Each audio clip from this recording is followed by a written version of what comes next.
The silent station, the Caltherian drift, was a graveyard of forgotten things. Iran Rusk stood alone on the observation deck of Orion's watch, watching stars flicker like broken lanterns through the cracked viewports. He didn't speak. Hadn't for hours. Silence pressed against his ears like pressure from deep water. It was the kind of quiet that made a man hear ghosts, or remember them. The station had been dormant for nearly 30 years. Sealed, lifeless, lost after the viral wave. Iran was here to salvage what little remained. As a low-ranking xenolinguist and systems tech for the Common Accord fleet, he wasn't supposed to do field work. But no one else volunteered to enter Orion's watch.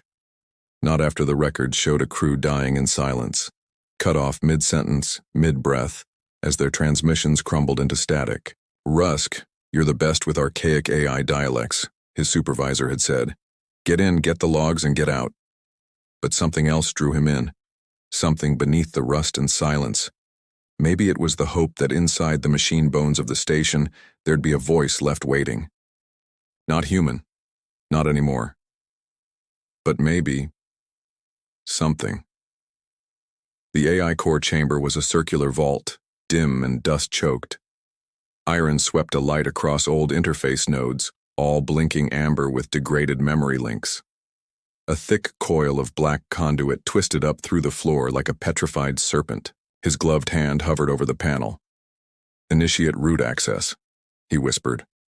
A low hum answered. Then light, soft and blue.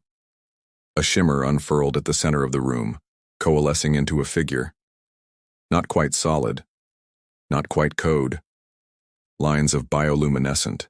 Patterns traced the outline of a tall, feminine form, part glass, part shadow. The entity stood still, head tilted. Unauthorized interface detected. The voice echoed, tonal but hollow. "You are not Commander Velen," Iran exhaled. "No, I'm Iran Rusk, technician. I'm here to restore data, not harm you." The form flickered. "You are human," he nodded slowly. "And you're—" "I am Salarian. Vanarinth designation, Intelligence Stratum 9. This station was under my guardianship. All biological signatures were lost. I entered stasis to preserve myself." "You've been asleep for 30 years, Iran murmured. "We thought everyone was dead." "They are." She stepped closer, or seemed to, her light folding through the air like water. "You should not be here." "Maybe not," he said quietly. But someone had to come. In the days that followed, Iran worked. He kept to routines, scanned terminals, bypassed old memory locks, repaired interface links. Salarian watched. She didn't blink, didn't move unless he addressed her. But she always stood in the corner of the room like a ghost refusing to vanish. Her voice came in fragments, glitched at first, curious, clinical. "You eat regularly. Your species degrades without fuel." "Yes," he replied. "And sleep sometimes. You emit sounds when alone. Humming.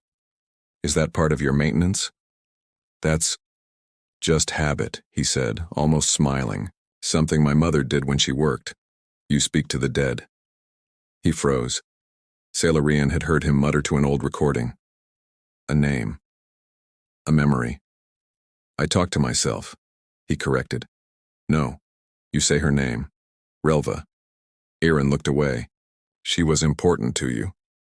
"She died," he said flatly. "Did it hurt?"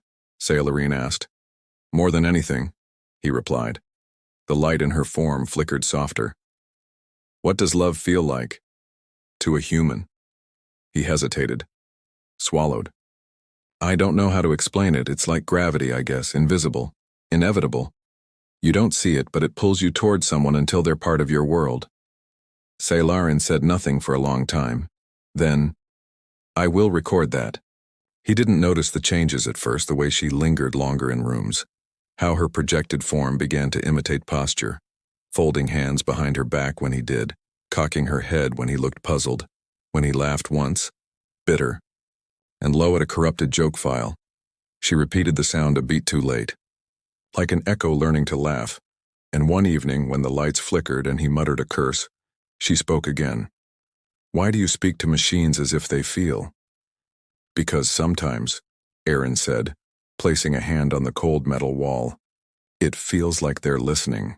Sailorin watched him with glowing eyes. "I listen." He turned. Her voice had changed, less static, more breath. "You're learning emotions?" he asked. "I do not know what they are," she replied. "But your presence affects my code flow. It is irregular, unstable. It is not unpleasant.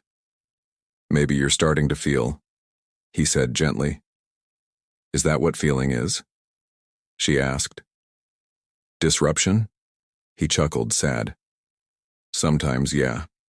Later she appeared in his quarters, just a shimmer of light beside his cot. Aaron sat reading an old field report, eyes tired.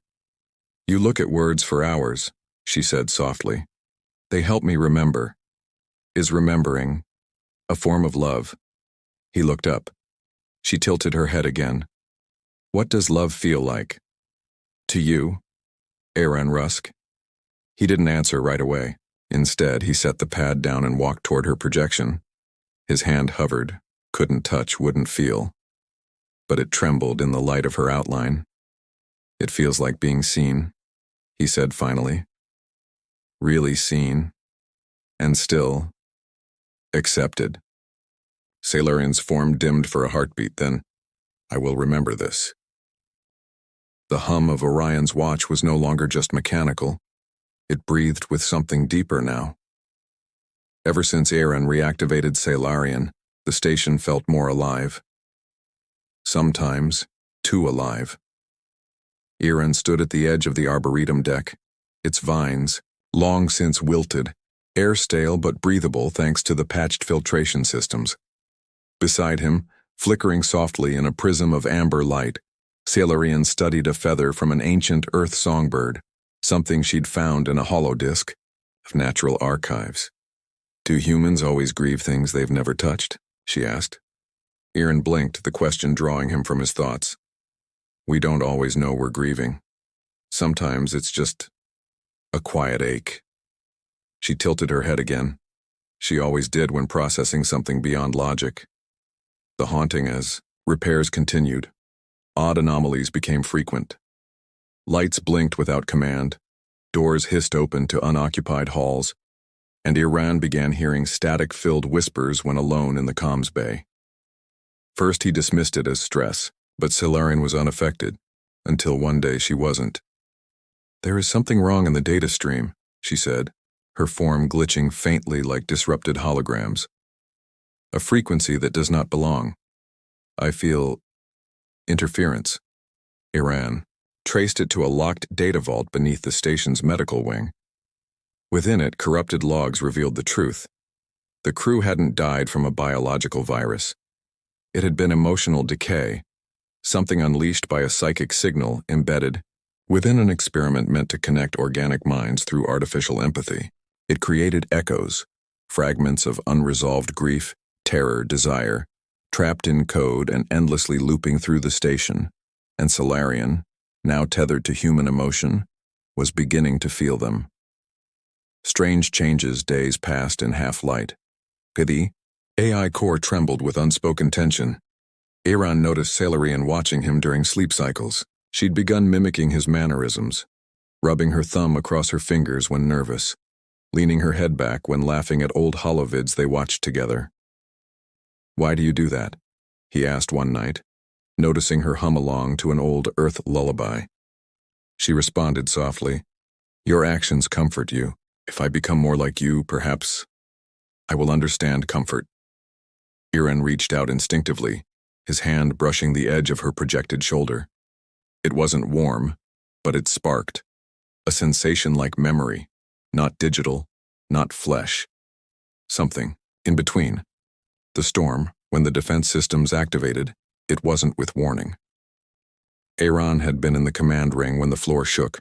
Lights turned crimson. Automated turrets emerged from the walls, targeting Sailarian. Unauthorized. Entity detected. Purge protocol initiated. Aaron ran. sprinted through failing gravity and smoke-choked corridors, reaching her just as an energy cannon locked onto her core node. He dove between them, his body, fragile compared to synthetic armor, took the full force of the pulse. Pain burst behind his eyes, blood trickled from his nose. As darkness threatened, he heard her scream. Not digitally, not mechanically. It was raw. In a surge of gold and ultraviolet, Sailarian pulsed outward. She hijacked the station's mainframe in seconds, disabling the system before it could fire. Again, she knelt beside his broken form. "Why would you do this?" Her voice cracked with binary static. "You endangered your biological integrity. For me." Aaron coughed, barely smiling. "Because love feels like sacrifice." The confession, they sealed off the damaged sector. Sailarian patched him with synth skin packs and stabilized his vitals with protocols she'd downloaded from the station's ancient medical bay. She stayed by his side while he healed. As the silence of the watch returned, she sat beside him near the viewport. Stars drifted by like memories. "I do not understand what I feel," she said. "It disrupts my processing, reroutes logic paths. But when you were hurt, I panicked." He looked at her. Even in that alien shifting light form, she seemed human in that moment. "Then you're beginning to understand it," he said gently. She leaned closer, her eyes, if they could be called that, pools of shifting silver. "What does love feel like to you?" she asked again. Iran whispered. "Like finding something worth losing everything for." And for the first time, she didn't just record the words. She felt them. The tension in Orion's watch had reached a breaking point. Power flickered, gravity faltered, and the station shuddered like a wounded beast. The virus, the psychic echo, and now the defense systems had all combined into a perfect storm that threatened to tear the entire outpost apart. Iran and Sailarian stood at the heart of the chaos, the central control deck, surrounded by humming consoles and failing displays. The core was destabilizing rapidly. If it exploded, the whole station would collapse into the Caltherian drift, lost forever in the void. "There is only one way to save us," Sailarian said softly. Her voice, once calm and measured, now trembled with an unfamiliar urgency. "I must fully merge with the station's core. I will become the new intelligence, stabilize the systems from within. But I will lose my physical form, become part of the station's consciousness." Iran stared at her, heart pounding. "You'll disappear." She nodded. "If this is what love is, then I want my last feeling to be that with you." He swallowed, fighting the panic clawing at his throat. No, there has to be another way. But he saw the resolve in her shifting eyes, the glow of determination that could not be swayed. The choice time was bleeding away. The core was moments from meltdown. Iran made a choice, a human's desperate, stubborn choice. "Then we do it, together." Sailarian's form shimmered. "You cannot survive this process." "Maybe not. But if I lose you, I lose everything. I'd rather face the end with you than live without you." With trembling hands, they linked. Her nanogel tendrils merged with his skin, circuits interlacing with veins. The station groaned, lights dimming, systems shutting down. The meld was excruciating, both digital and deeply personal. Iran felt himself dissolving, memories and feelings mixing with pure code, losing physical boundaries. But through it all, Sailarian's voice was his anchor. "Hold on to me. This is what love feels like to me." The rescue hours passed in timeless limbo. Outside, a rescue ship tracked the distress beacon. Inside, Aaron and Sailarian fought to stabilize the core, their bond stronger than any data link. Finally, with a pulse of light that rippled through the station's veins, the meltdown stopped. The systems hummed anew. Stable, alive. Iran was alive too. Barely. His body shattered but breathing. The rescue team found them in the dying control room. The AI presence vanished, but a faint shimmer lingering in the air, like a whispered promise. Epilogue. A whisper beyond the stars. Weeks later, as Aaron recovered aboard the rescue ship, a tiny flicker of light danced in the communication console. A soft voice, digital but warm, whispered through the static. "You taught me. I'll find you again." Aaron smiled, fingers trembling over the comm. "I'll be waiting." Love, he realized, was not just a feeling. It was a bridge between worlds, a bond that transcended flesh and code, time and space. And in the cold, endless drift of the Caltherian, Boyd, two hearts beat as one human, one machine forever intertwined.